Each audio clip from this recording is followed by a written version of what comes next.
एक दिन एक जौहरी की दुकान पर दो लड़के आए। दोनों लड़के जौहरी से कहते हैं कि हमारे पास दो हीरे हैं, उनमें से एक हीरा असली है और दूसरा हीरा नकली। यदि आप असली हीरा पहचान कर बता देते हैं तो हम आपको 10,000 रुपए देंगे और यदि आप नहीं बता पाते हैं तो आपको हमें 5,000 रुपए दीन पड़ेंगे। जौहरी इसके लिए तैयार हो गया क्योंकि उसे अपने हुनर पर भरोसा था। जौहरी ने दोनों हीरे लेकर हर तरह से उनकी जांच शुरू कर दी, लेकिन वह असली और नकली हीरे को नहीं पहचान पा रहा था क्योंकि दोनों रंग, रूप और आकार में एक समान थे। फिर जौहरी ने मशीन की सहायता से हीरे पहचानने की कोशिश की, परंतु वह उससे भी नहीं पहचान पाया और जौहरी अपनी हार मान लेता है और उन लड़कों की शर्त के अनुसार उन्हें 5,000 रुपए दे देता है।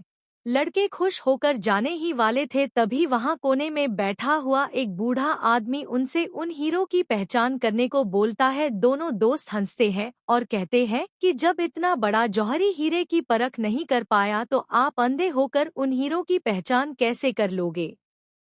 बूढ़ा आदमी फिर उनसे हीरे पहचानने को कहता है तो दूसरा लड़का बोला कि यदि आप भी नहीं पहचान पाए तो आपको भी 5,000 रुपए देने पड़ेंगे।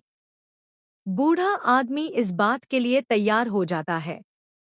लड़के बूढ़े आदमी को हीरे देते हैं और बूढ़ा आदमी दोनों लड़कों और जौहरी को बाहर जाने को कहता है और खुद भी हीरों को लेकर बाहर रोशनी में आता है। फिर कुछ देर दोनों हीरे हथेली पर रखने के बाद उन्हें असली हीरा और कांच का टुकड़ा पहचान कर बता देता है।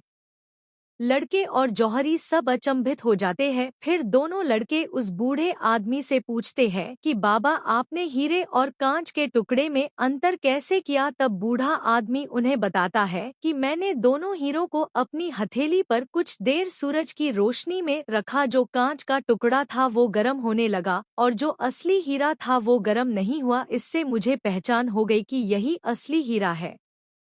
इसी हीरे की तरह ही लोगों की भी पहचान होती है। विपरीत परिस्थिति में लोग अपना संयम खो देते हैं और कांच के टुकड़े की तरह गर्म हो जाते हैं, गुस्सा करते हैं, परंतु जो इंसान असली हीरा होगा वो विपरीत परिस्थितियों में भी संयम नहीं खोता और असली हीरे की तरह हमेशा शांत रहता है।